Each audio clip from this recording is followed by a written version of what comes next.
By now, we're sure you've heard the sick news that disgraced reality star, adulterer, online sex addict, and molester Josh Duggar has been arrested on child pornography charges.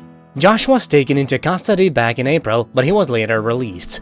The matter of his guilt or innocence was supposed to have been decided by now, but Josh's lawyers were successful in their campaign to have the trial pushed back to November. And so a known predator remains on the loose as the wheels of justice slowly turn. Josh is currently in hiding, living with friends of Jim Bob's who agreed to take him in. He is not permitted to even spend the night at his own home, as the judge at his bail hearing wisely decided that Josh should spend as little time with children as possible. Of course, even before this latest scandal, Josh had been keeping a low profile.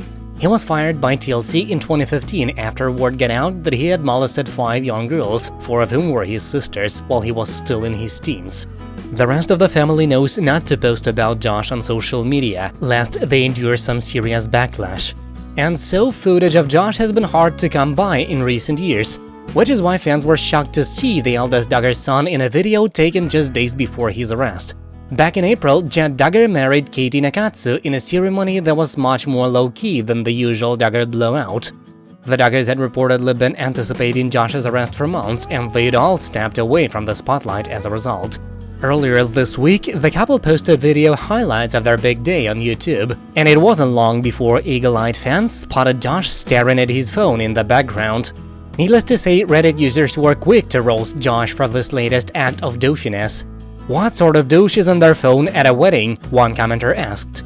"Pest spotted, wonder what he's looking at on that phone," a second wrote. "Knowing pesky porn, he's such a pest that even at a wedding it's all about him," a third chimed in, adding, "And I bet he hid it under sports in case Anna might snoop, but she would not." Not a bad guess, as he evaded Anna's attempts to track his internet use. Yes, there's no telling what sort of depraved behavior Josh might have engaged in the months before his arrest. No doubt he felt the walls closing in on him, but a fiend is gonna do what a fiend is gonna do. As such, it probably wasn't enough to keep him from engaging in predatory behavior.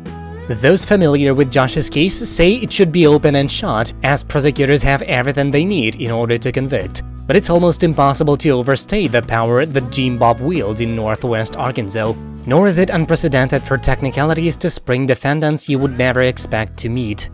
As the recent release of Bill Cosby reminds us, the wealthy are often above the law in America, or at least able to afford the best lawyers.